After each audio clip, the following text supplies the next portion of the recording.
অক্টোবরের তুলনায় নভেম্বরে বেড়েছে মোংলা বন্দরে জাহাজ আগমনের সংখ্যা, বৃদ্ধি পেয়েছে কার্গো হ্যান্ডলিং কার্যক্রম।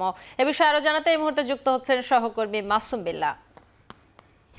মাসুম, জানাবেন এখন পর্যন্ত কতগুলো জাহাজ বন্দরে ফিরেছে এবং সেই সাথে কি পরিমাণ পণ্য আমদানি রপ্তানি হয়েছে?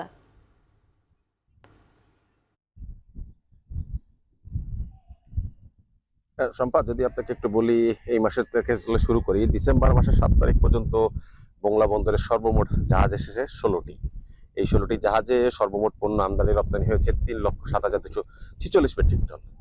আজকে পর্যন্ত মোংলা বন্দরে 8টি জাহাজ অবস্থান করছে। এর মধ্যে 5টি জাহাজ হারবারি অ্যাঙ্করেজে, 3টি জাহাজ আছে মোংলা বন্দরের আশেপাশে যে এলপিজি জেটিগুলো আছে সেই জেটিতে।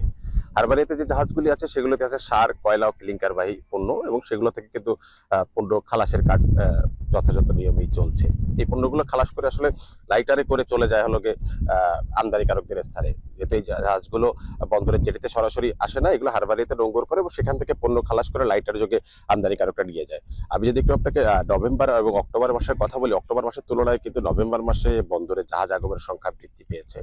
অক্টোবর মাসে জাহাজ এসেছিল 72টি, সেখানে নভেম্বর মাসে জাহাজ এসেছে 74টি।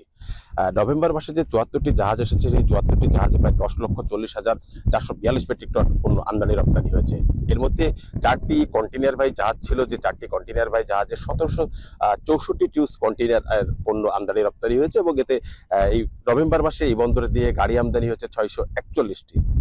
এবার যদি আমি আপনাকে অক্টোবর মাসের কথা বলি, অক্টোবর মাসে পণ্য জাহাজ এসেছে মোংলা বন্দরে 72টি। এই 72টি জাহাজে প্রায় 9,77,13 মেট্রিক টন পণ্য আমদানি রপ্তানি হয়েছে। কন্টেইনার 2280 টিউস কন্টেইনার এই বন্দর থেকে পণ্য আমদানি রপ্তানি হয়েছে, এবং গাড়ি এসেছে 645টি।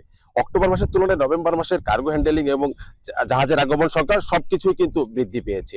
তো সবকিছু মিলিয়ে এই ছিল আমার কাছে মোংলা বন্দর থেকে নভেম্বর মাস এবং অক্টোবর মাস এবং চলতি মাসের পণ্য আমদানি রপ্তানির যে তথ্য, তা সর্বশেষ।